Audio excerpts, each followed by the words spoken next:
Enlightenment. All the affairs of this world are dust.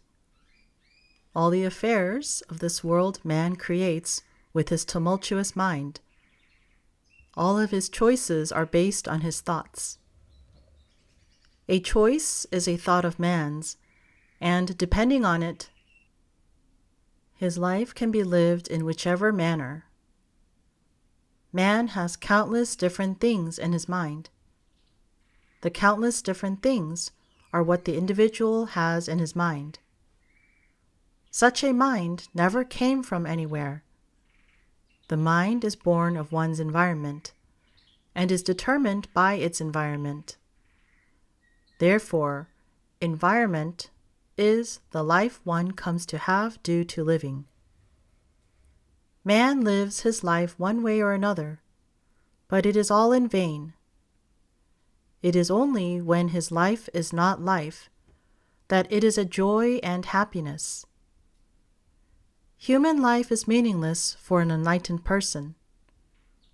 Such a person does not dwell in life and is happy in his ever non-existence. Happiness comes when one is absent of mind. Happiness means to have no worries. And what he has come to store within, it is a burden he is unable to be free of. In order for him to become free of it, the most important thing is for him to abandon his thought mass. One's thought mass is the immanent thoughts that exist inside him because he has a life. In order to do away with his thought mass, one must discard it little by little while he is in the emptiness of the universe. This is the best way to eliminate the thought mass and the fastest way to know what truth is. But man is unable to know truth due to the mind he has. To break free from one's mind is to no longer have the self. In order to eliminate the self, one must eliminate the whole of his thoughts and his body. The universe is a place where nothing exists, but man creates countless things, for his self exists. Originally, man is perfect, but the reason he cannot be so is that his self exists, for he has attachments. To man, original sin refers to the road of attachments one embarks on from the moment he is born into this world. Such is the beginning of original sin. Man has original sin, for he does not live as a perfect being. During the creation of heaven and earth, the universe bore forth humans that were perfect, but they have their bodies and thus their lives, which, while they are living them, they grow confined to their thought masses. Therefore, they are unable to live perfect lives.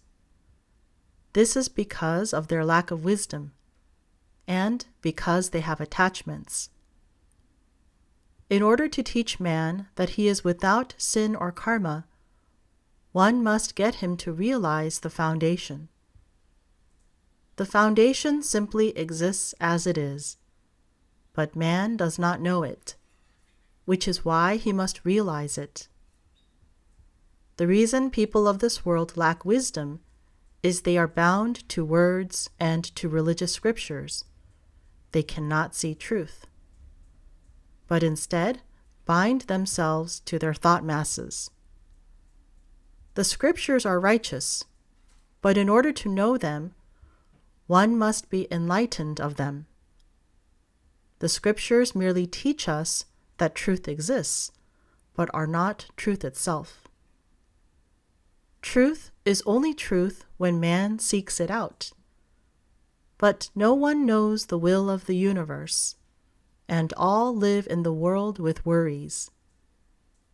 The being from heaven does not exist in a different manner, but people see him as being different, and this is the problem. The universe is ever high and infinite.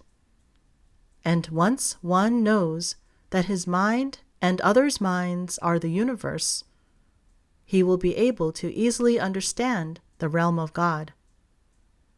In other words, man's mind would be the universe and the realm of God, and in it he would exist.